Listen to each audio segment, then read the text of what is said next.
A shoe shop owner was in desperate need of a good salesperson. His business was slowing down and he hoped the right person could help turn things around. So, he placed an advertisement in the newspaper. Over the next few days, many candidates came. Some looked smart, some spoke well, and others had great resumes. But one by one, they all failed. Most of them lacked confidence.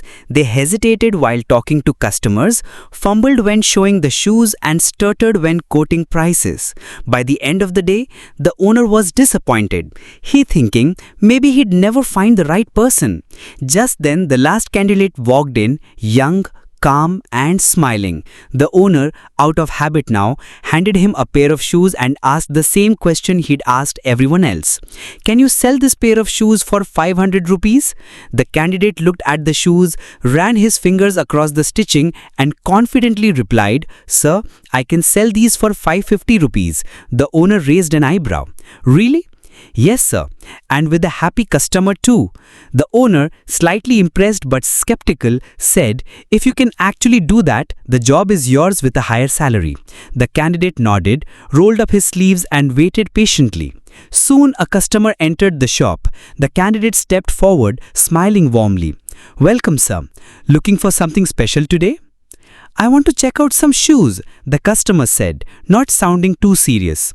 The candidate showed him different pairs, formal, casual, sporty, and explained the features of each. He didn't push too hard, but kept the conversation friendly and light. Slowly, the customer got more interested. Then the candidate brought out the pair the owner had given him and said, "Sir, this one is something else. Strong grip, top quality material, and it lasts long. Honestly, only 2 pairs like this are left." The customer examined them and nodded, clearly impressed. "How much?" he asked. "We were selling these at 600 rupees, the candidate said with a thoughtful tone. "But because only 2 were left, you can have it for 550 rupees. The customer looked uncomfortable. They're nice, but 550 rupees is a bit too much for me." The candidate leaned in slightly and said, "I understand, sir, but trust me, this is an investment. These shoes will serve you well for years. You won't regret it."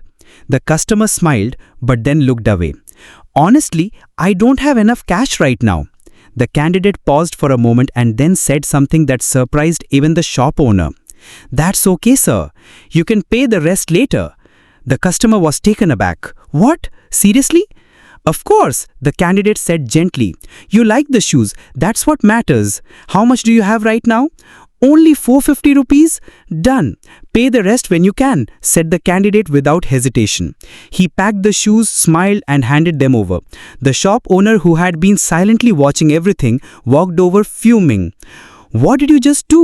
he shouted. "You were supposed to sell them for 550 rupees and you let them go for 450 rupees? That's a 100 rupee loss." But the candidate remained calm. "Sir, trust me, the customer will come back with the remaining 100 rupees. The owner laughed bitterly. "You really believe that? He just saved 100 rupees. Why would he come back?"